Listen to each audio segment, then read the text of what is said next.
Well, when a home project is just too big to do it yourself, you turn to an expert. But make sure you know what you're doing when hiring a contractor. As Contact 13 reports, when something goes wrong, you want to make sure that you're protected. Well, I guess when he finishes, he finishes. Carlos Ned admits he's a little frustrated. He hired a contractor to build a new patio and deck in his backyard. I signed with Frontier Builders in November of last year. According to the contract, once the permits were issued, it was supposed to be completed within 90 days. But more than a year later, work continues.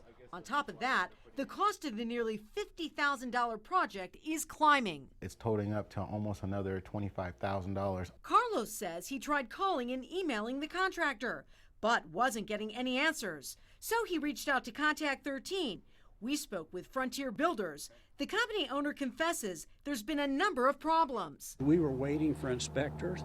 We were waiting for engineers. We were waiting to have all of this approved. Ultimately, he says these issues are out of his control. You're dead in the water on these jobs if you can't get your inspections. But he takes the blame when it comes to poor communication. Needs to have all the communication that he can get.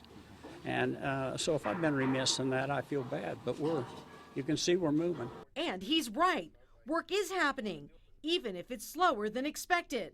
So what do you need to know if you're hiring a contractor? First, always get 3 bids for a job. That's 3 estimates from 3 different companies. Second, ask for references. If you can, go and see some of their previous work.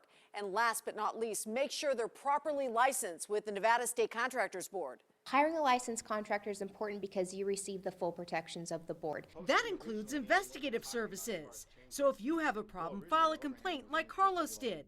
The Contractors Board says it looks into every case, and if there's a problem, we'll order your contractor to repair those issues, and if they fail to do so, we'll take them to a disciplinary hearing. And from there, a contractor's license can be suspended, revoked, or the homeowner could get restitution. As for Carlos, he just wants what's fair. I just want him to be straight up and upfront with me. LeVar says his goal is to satisfy every homeowner, and he's doing his best to get this job done. You know, we're going to move as fast as we can.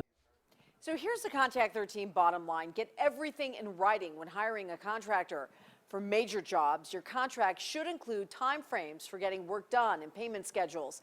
If the contractor requires a down payment before work begins, the board recommends paying just 10% or $1,000, whichever is less.